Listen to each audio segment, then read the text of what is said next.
సంక్రాంతి పండుగ అంటేనే పల్లెటూర్లు పిండి వంటలు సొంత వారితో తమ ఊరిలో సంక్రాంతిని సందడిగా జరుపుకోవడానికి పట్టణంలోని ప్రజలంతా పల్లెపాట పట్టారు. దీంతో నగరంలోని రోడ్లన్నీ శూన్యమయ్యాయి. ఎప్పుడూ రద్దీగా ఉండే హైటెక్ సిటీ రోడ్లు ట్రాఫిక్ లేకుండా ఫ్రీ ఫ్లోతో ఉన్నాయి. దీనిపై మరింత సమాచారాన్ని మా ప్రతినిధి మానస్ అందిస్తారు. నిరంతరం హారన్ సౌండ్లతో ట్రాఫిక్తో ఇబ్బంది పడే హైదరాబాద్ ప్రజలు కాస్త ఊపిరి పీల్చుకున్నారని చెప్పుకోవచ్చు. మరీ ముఖ్యంగా చెప్పుకోవాలంటే ఈ సంక్రాంతి భోగి సంక్రాంతి కనుమ సందర్భంగా మొత్తం హైదరాబాద్ నగరం అంతా ఖాళీ అయిపోయింది. మనం చూసుకున్నట్టయితే జూబ్లీ హిల్స్ చెక్ పోస్ట్ సెంటర్లో ఉన్నాము ఇప్పుడు మనం.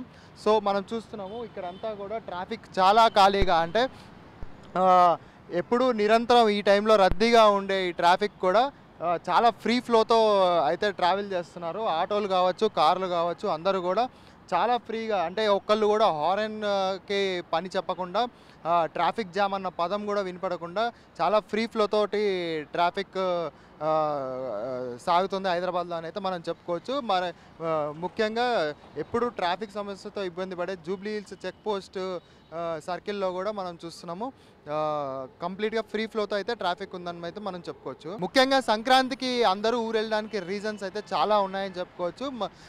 హైదరాబాద్లో కృత్రిమంగా ఎంత అయినా కానీ విలేజ్ ఎన్విరాన్మెంట్ని, విలేజ్ సెటప్ని రెడీ చేయాలని ఎంతోమంది ప్రయత్నించినప్పటికీను అది కరెక్ట్గా మన విలేజ్లో ఉండే అట్మాస్ఫియర్ని అయితే ఎవరు క్రియేట్ చేయలేరు అనేది మాత్రం అక్షర సత్యంగా తెలుస్తుంది. సంక్రాంతి శోభ మొత్తం కనిపించేదంతా విలేజెస్లో అన్నదైతే మనందరికీ తెలిసిన విషయమే.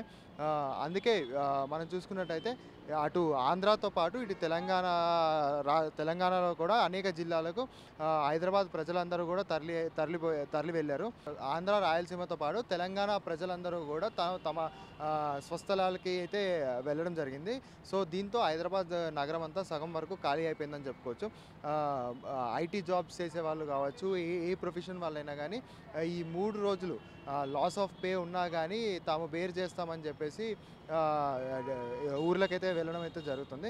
అయితే ఈ నేపథ్యంలో మనం చూసుకున్నట్టయితే ఆర్టీసీ నిన్న విడుదల చేసిన రికార్డును కూడా చూసుకున్నట్టయితే ఒక్క రోజులో 52 లక్షల మంది ఆర్టీసీలో ఊర్లకి ట్రావెల్ చేశారని అయితే టీఎస్ఆర్టీసీ తన నివేదికలో పేర్కొంది. సో మనం చూసుకోవచ్చు ఒక్క రోజులో 52 లక్షల మంది తమ స్వస్థలాలకి, గ్రామాలకి ట్రావెల్ చేశారంటే ఈ సంక్రాంతి సందర్భంగా గ్రామాలకి ఏ విధంగా అయితే తరలి వెళ్తున్నారు, అంటే సంక్రాంతి శోభని తమ స్వస్థలంలో, తన స్వగ్రామంలో, తన కుటుంబ సభ్యులతో జరుపుకోవాలనే ఉద్దేశంతో ఎంతమంది ఉన్నారని అయితే మనకు తెలుస్తుంది. సో సిటీలో పాపులేషన్ అంతా కూడా గ్రామాలకు తరలి వెళ్ళడంతో మెట్రోలు కూడా రద్దీ తగ్గినాయని చెప్పుకోవచ్చు. కేవలం ఊర్లు వెళ్ళే బస్సులు మాత్రమే చాలా రద్దీగా ఉన్నాయి. అయితే టీఎస్ఆర్టీసీ ముందుగా 4000 ప్రత్యేక బస్సుల్ని అయితే ఊర్లకి పంపాలనుకున్నప్పటికీ అది 6000కి చేరినట్టుగా అయితే తెలుస్తుంది. ఎందుకంటే ఒక్క రోజులో 52 లక్షల మంది ట్రావెల్ చేసిన పక్షంలో